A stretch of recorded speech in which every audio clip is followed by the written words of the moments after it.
Recently, Chris strode down the pharmacy aisle to the candy section, debating whether to buy Halloween candy now, this was still 1 week out, or wait closer to the 31st, when the treats might go on sale.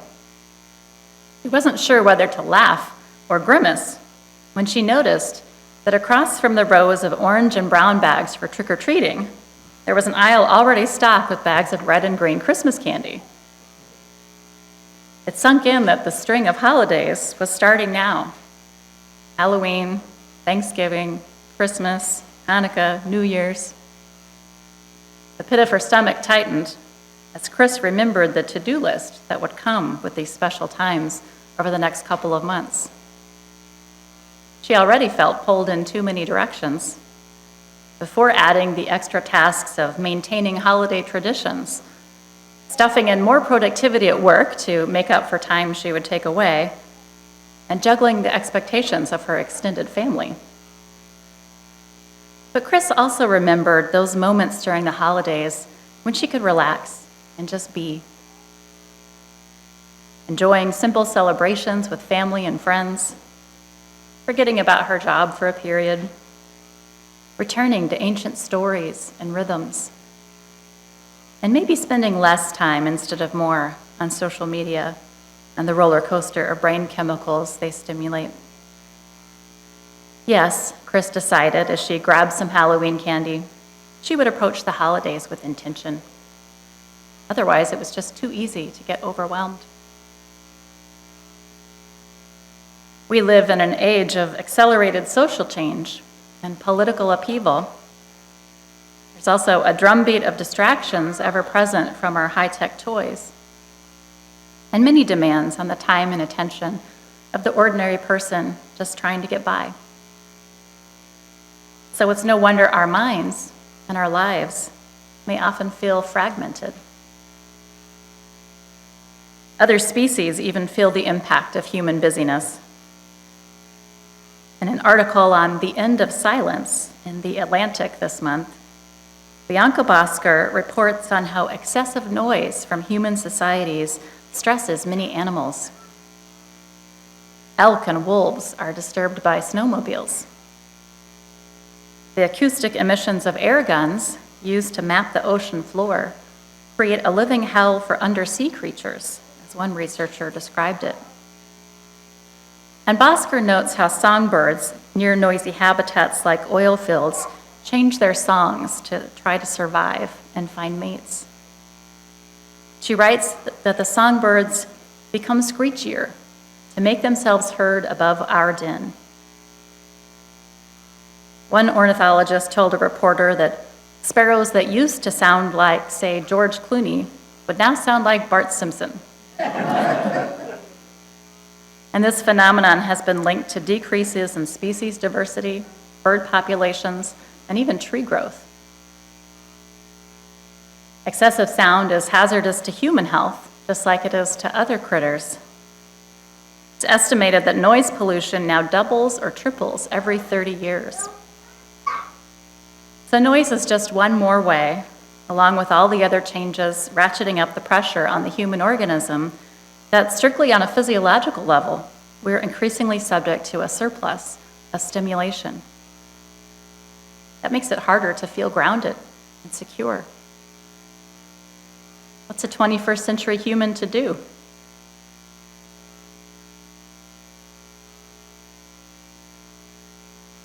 Does anybody here remember, as I do, when you had to schedule maintenance on your computer?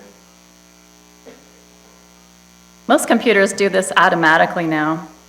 But once upon a time, I might notice that my computer was getting kind of slow and clunky, and I would realize, oh, it's time to defrag this thing.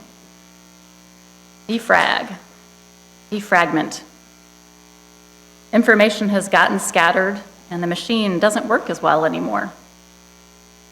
Sounds kind of familiar. Modern life fragments the human mind, too. And I find sometimes I need to stop and defrag myself. Decompress, release the pressure that has built up from trying to do all the things, learn all the things, keep up, get by. And defragment the thoughts and feelings, masses of information that have become scattered in me, the self that no longer feels quite so whole. Our theme for the month of November here at Westside is attention.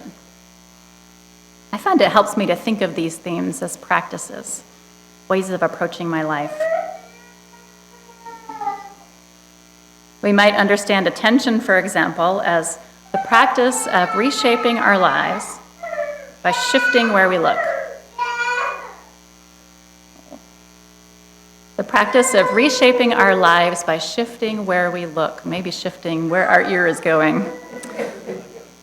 Placing your attention regularly on what you're grateful for, as we started to do today with this Leaves project, and many of our families are doing at home with Leaves as well, is a great example of this.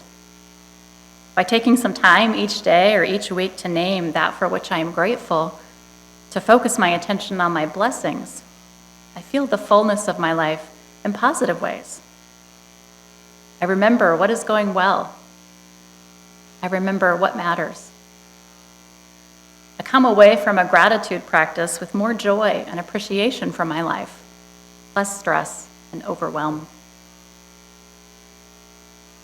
I'm reminded also of an exercise conducted in a training session several months ago for facilitators of our covenant groups. One of the leaders of the training brought a collection of small stuffed animals from her counseling days. We formed a circle, there were maybe 8 or 10 of us, and tossed a plush zebra back and forth across the circle. Remember the pattern, the leader told us. The next round, we did it with 2 stuffed animals, one right after the other, always catching from the same person and throwing to the same person. Slowly, we increased the complexity and the speed, adding in more animals until we had about 6. I tried not to pay attention to the giraffe flying by out of the corner of my eye as my throwing buddy tossed me the soft tiger. Another person was distracted by animals nearly bumping into each other mid-air as the game went on. He almost didn't catch the one tossed to him, but when it bumped him in the chest, his hands went up by reflex, and he caught the flying monkey. We managed to get through a round with 6 flying animals without dropping one. Phew! Afterward, the group debriefed. What did we learn about being in a group together through this game? The leader wanted to know. Just take it one flying monkey at a time, someone quipped. And it's true, I couldn't keep track of multiple animals and where they were in the pattern back and forth across the circle. Just keep your eye on the person who will toss it to you, another person said. In a fast-paced setting, that seems to be the key. Focus on the next thing coming to you, and don't get distracted by what has already come or what else might be coming later. Literally just look at one thing, one person at a time. For our facilitators, it was a lesson for the deep listening that our covenant groups practice. The discipline is to keep your attention on the person who is sharing right now, not thinking about something that the person before that said, not getting lost in a memory of your own similar experience, not planning what you will say later. Just listening deeply to the person who is sharing right now and giving them your full attention. Indeed, I believe we can reshape our lives by focusing our attention, not just in a covenant group, but in daily life. Even when there is a lot coming at you, you can take it one flying monkey at a time, you'll get more done, and you'll feel better, your mind more calm and focused and capable. Adults often help children learn this lesson to do one thing at a time. You may have had a parent or teacher tell you, don't run with, don't talk with your mouth full, no TV during homework time, you need to concentrate.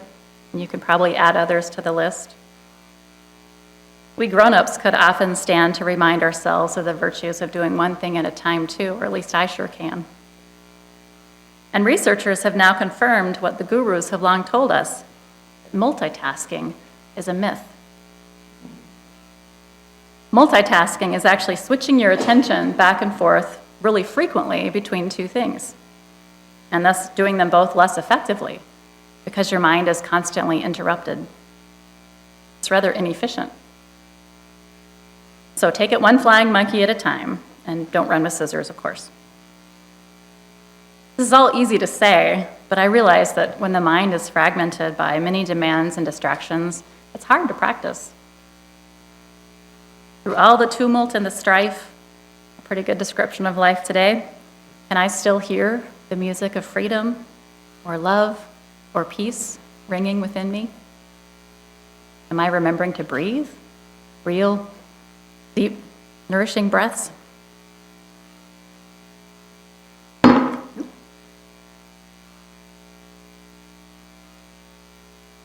What if I can develop attention and reshape my life, not just by shifting where I look, but by shifting my very mind that is doing the looking? This is where spiritual disciplines can come in. If I can defrag my mind, it becomes more natural to focus my attention where I choose to put it, on wherever my priorities lay. To the mind that is still, the whole universe surrenders, wrote Lao Tzu. For the mind that is still, the whole universe surrenders. I believe the ancient sages write. How I experience what is happening is influenced as much by how I am as by what is happening.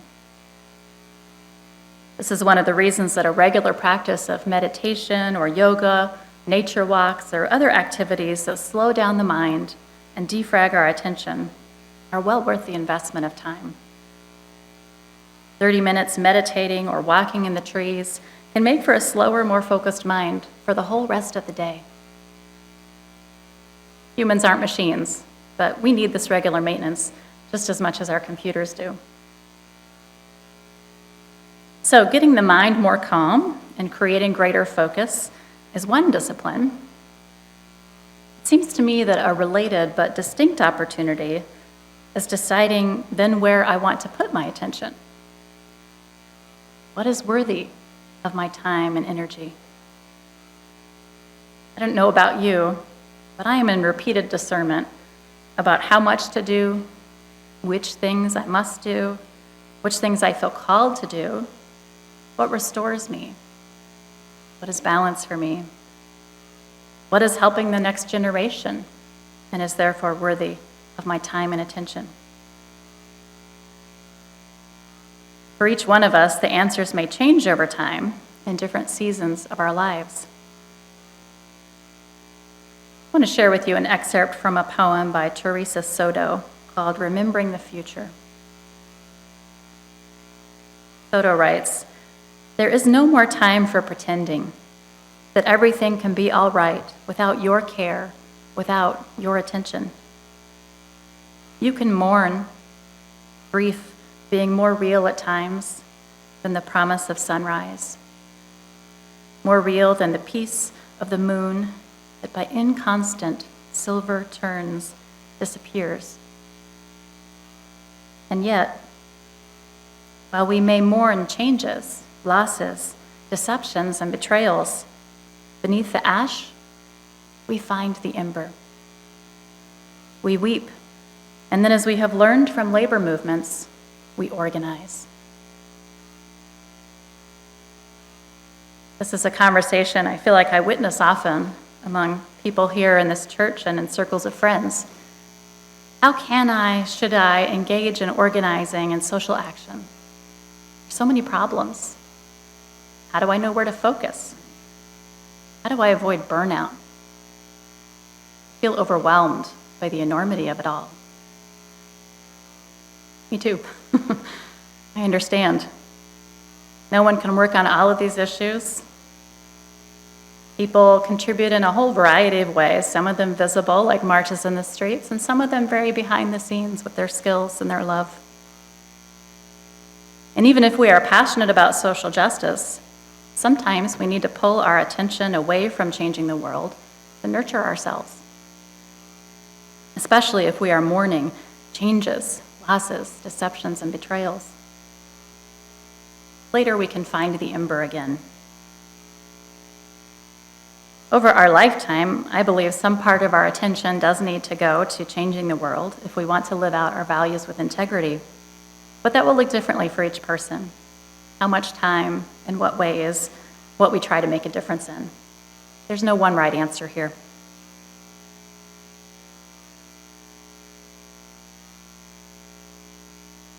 Another way of defining attention is this: the practice of listening to what life is trying to say. If you identify with my description of feeling fragmented and stretched thin, that may be your life trying to say that you're doing too much. It could be time to take a fresh look at your priorities and how you have set up your life. We're going to have an opportunity to do an exercise in a few moments that just might help with that. I call it the red pencil exercise, and I learned it from meditation teacher Eknath Ishran.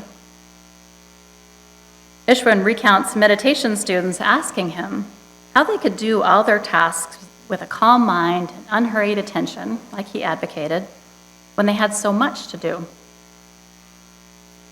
I usually answer by referring to my own experience as a teacher in India, he says.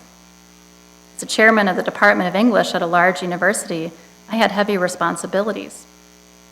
He remembers having the same feeling, but then recalling that his own spiritual teacher, his grandmother, who was responsible for many people in their village and their extended family, always managed to fulfill those responsibilities splendidly. I recalled, Ishran remembers, that she had an unerring sense of what was central and what was peripheral. Finally, I sat down and made a list of all the things I felt bound to do. Then I took my red pencil, and using her example, I crossed out everything that was not necessary or actually beneficial. There were some surprising results. When I surveyed what remained, I found I had freed a number of hours every week. It's somewhat painful to do this, I admit, Ishran says, but very quickly you will find it liberating. One of the most important things about this kind of review is that it is an admission to yourself that you can't do everything. Once you make this realization, you can begin to ask, what do I want to do? What is important? When all is said and done, he observes, you don't make this list for yourself. The pressures of everyday life will simply make it for you. You may have noticed a little golf pencil and a half sheet of blank paper on your chair.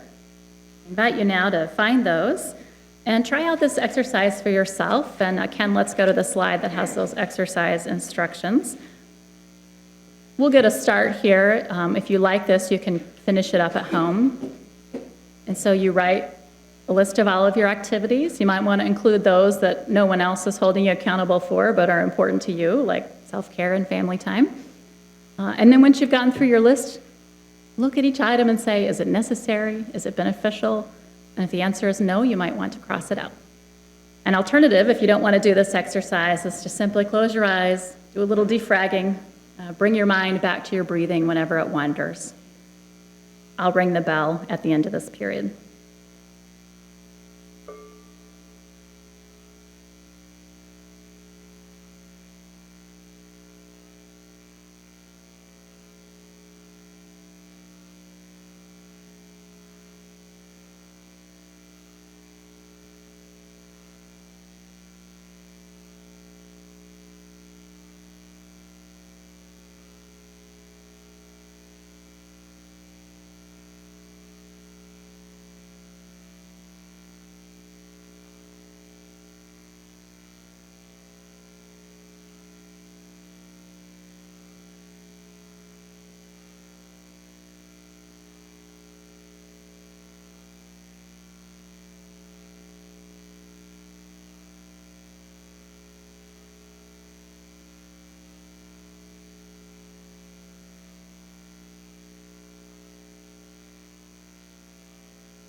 this feels like a useful exercise to you, you can continue with it at home.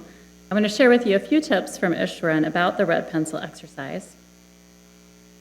To get a fresh perspective on activities you may be engaged in simply out of habit or other reasons that masquerade as necessity, he suggests you may find it helpful to show your list to a detached friend. Another way to evaluate your activities is to ask yourself, will this help the next generation? Of course, he concludes, this list reflects your priorities, no one else's. No one will be looking over your shoulder while you decide what gets the red pencil. And of course, the list is not permanent. Every now and then, I still repeat this exercise, making a list and questioning all of my activities because priorities change. As you return to the busy world, may you find ways to defrag your mind and take life one flying monkey at a time. May you direct your attention to what is important to you. And may you thus go through life with gratitude and joy, drinking in the pure nectar of this moment. May it be so. Amen.